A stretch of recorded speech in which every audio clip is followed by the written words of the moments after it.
Pilipinas, updated ka na ba?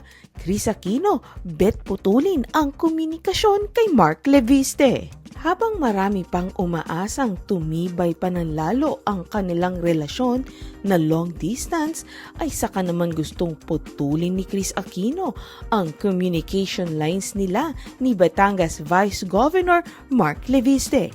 Ito'y ayon sa post ni Chris sa kanyang Instagram stories nitong unang araw ng September. Ibinahagi ni Chris ang screenshots ng tatlo niyang mensahe kay Mark. My truth, ang caption ni Chris sa kanyang unang message.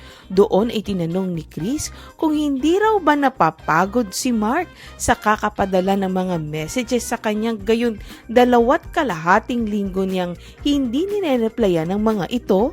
Diretsong inamin ni Chris na hindi raw niya kailangang malaman ng mga ganap sa buhay ni Mark. The